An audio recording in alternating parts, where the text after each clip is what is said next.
Hey guys, I am back and today I'm going to show you a Beauty and the Beast DIY tutorial. Okay, so here we are just in time for another DIY video. This is going to be for a Beauty and the Beast dream catcher. So I'm going to start with just the first part, which is you'll need just regular school glue, glitter.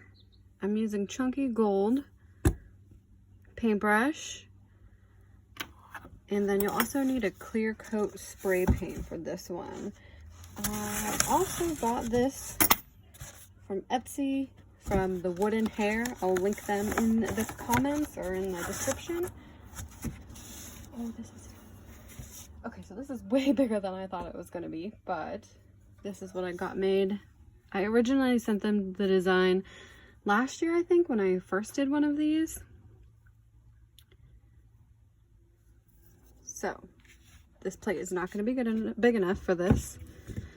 Basically what I'm going to do is I am going to put glue all on this and then dip it in the glitter and then spray paint clear over it to help it stick.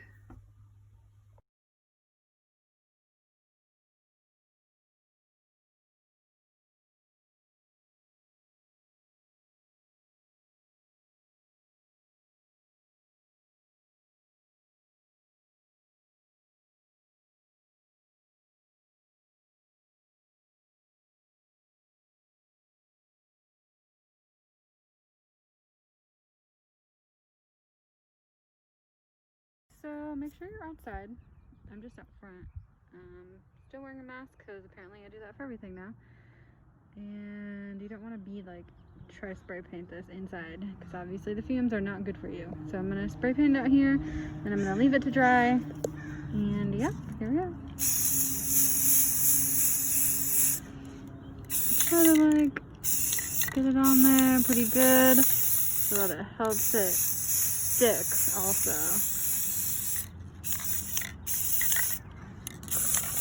Smells so strong. And yeah, it's pretty wet. Okay, so basically, here are the things you're gonna need to start out with. We obviously already did the wooden part for the center. You're gonna need a ring big enough. Now, this is way bigger than I planned on making this. But that's okay. I apparently ordered a custom one last time in a size, but this should work. You want it so that you can still web the outside part and then put this kind of, you know, connect it in the center. So this one is, okay, so this one is about 19 inches wide. And you're also gonna need a glue gun. And also for this part, these are what we're gonna need. I'll show you the charms later. I like to get different types of yarns, fabrics. If you mix different ones, it gives it a lot more texture. So I have some in each color. You can use ribbon. And also some red, which I'm probably gonna need more of.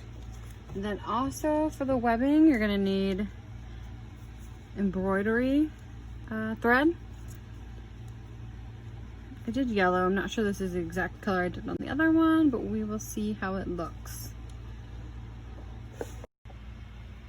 Okay, for right now, we're gonna move everything else out of the way, and I just took this off of the ribbon spool, and I'm gonna go ahead and use it to wrap the ring in. I just wrapped it up nicely because it's easier that way. And you're gonna wanna, I fold it over so that it is a little bit thicker on the ring going around. You can also make thin rings. You'll use less material that way, but I like when it looks a little bit thicker. So basically, I'm just gonna take this and I'm gonna glue it right on here. Sometimes I use a lot for this part so that it really sticks because I've had it come off before while I was wrapping it. And then basically you're just gonna take it all the way around and wrap it the entire like so.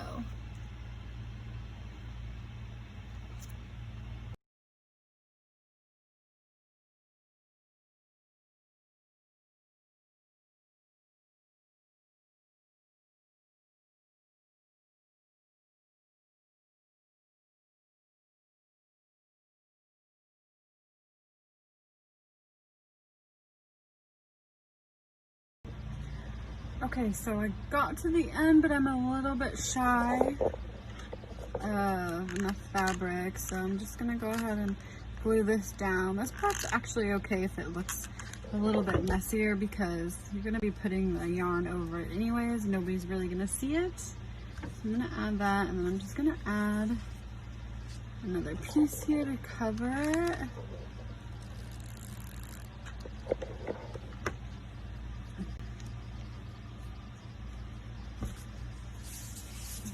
Close it off, cut this down, and I actually just cut a section of this off, so I don't know why. It's because I'm maybe sitting. I didn't feel like I had enough reach to get it exactly where I wanted to when I was trying to wrap it around. It was just easier to use a smaller amount. So then when you're done, you're pretty much just gonna end up with this, a completely covered ring.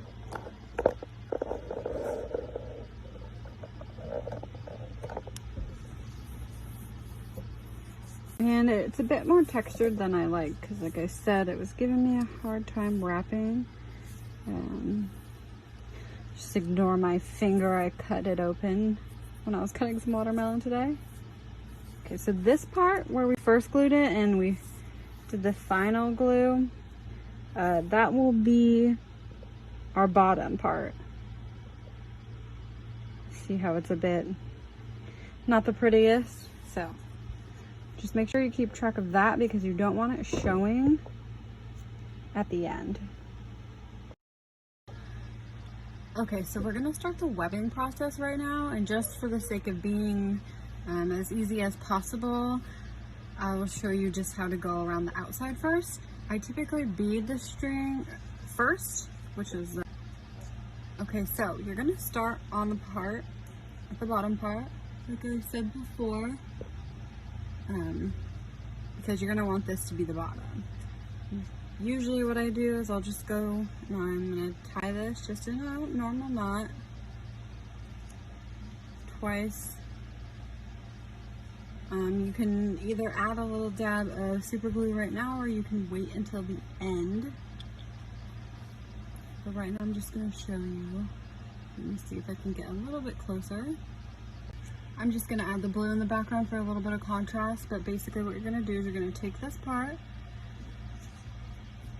wrap it around the back, and then instead of going this way, so that it's like this, you're gonna go underneath this part.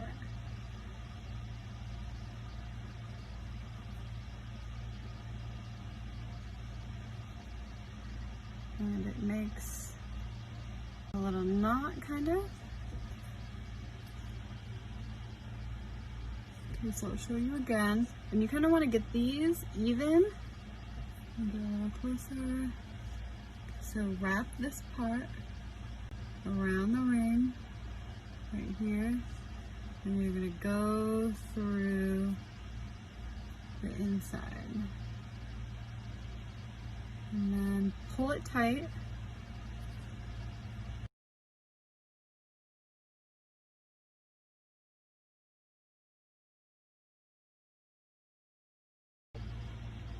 Okay, so right now I finished doing the outside. I unraveled this because I need to put the beads on it.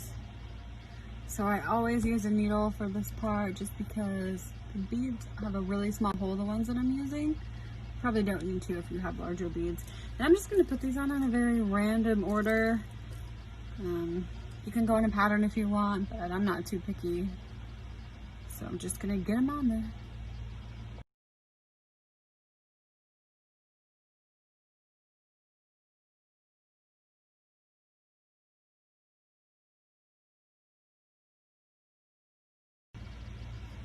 you're gonna wanna leave, obviously, the ones that you wanna leave.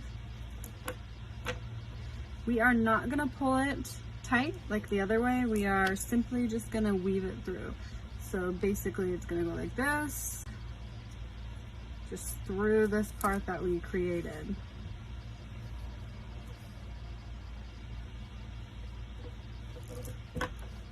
See that? See how it's just there? Again, just, you're gonna put this part right through here, and that's it, and then just pull it. Okay, and bring the beads through, and we'll go along and drop the beads just in random places.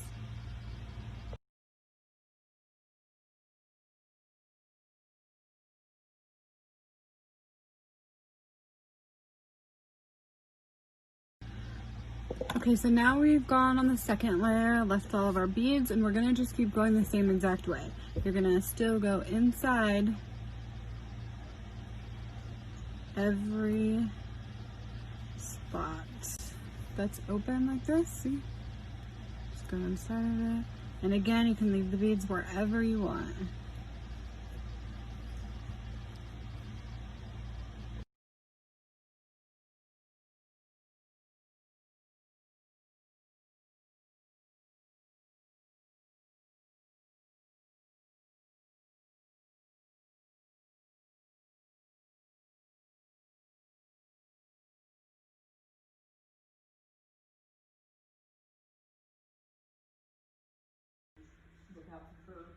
Okay, so here it is finished, and now I'm gonna trim the bottom.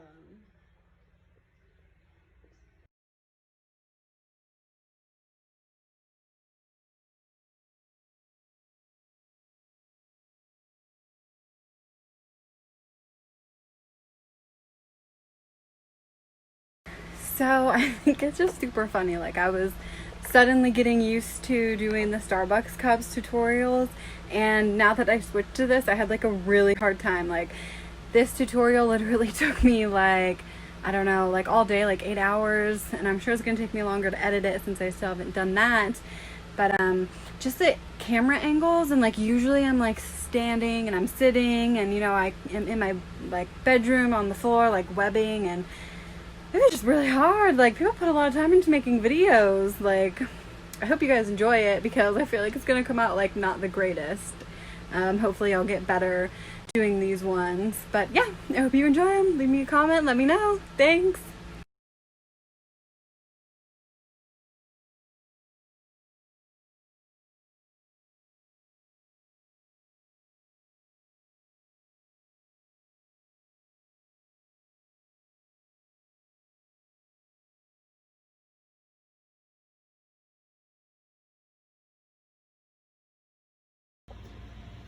Okay, so now that I'm done trimming it to where I want to, I'm just gonna go ahead and come through all these areas that have these and just glue them down a little bit, just add a little bit, and then I usually like press them, and then I can go through and just trim them off, because you don't want to see them in the front part. Sometimes you can just leave them depending on how long they are.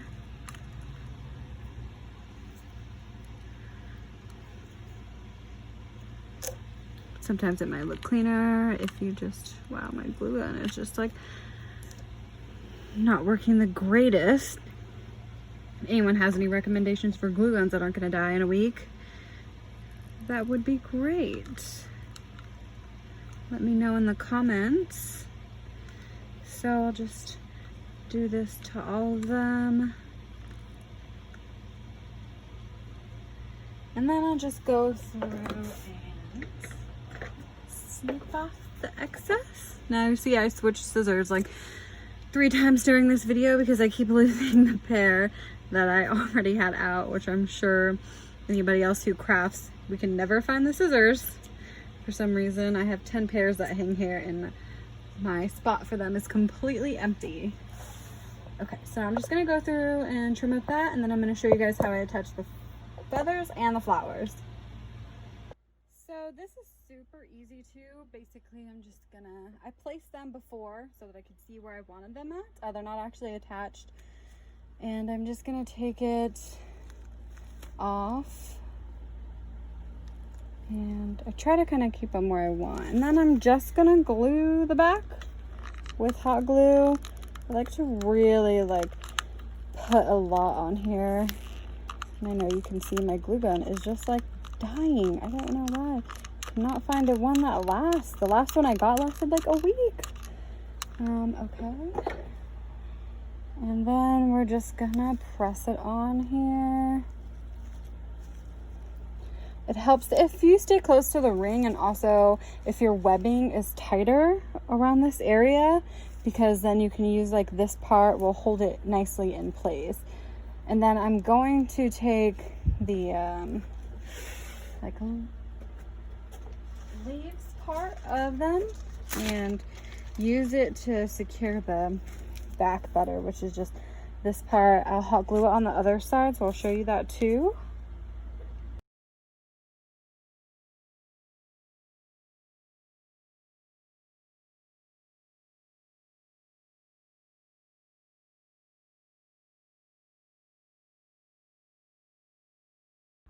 And here are the finished pieces.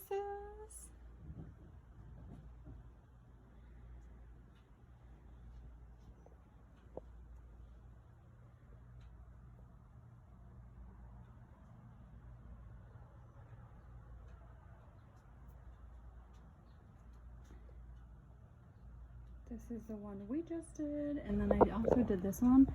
I think I'll add a little bit more detail in the bigger one. Obviously this one has way more.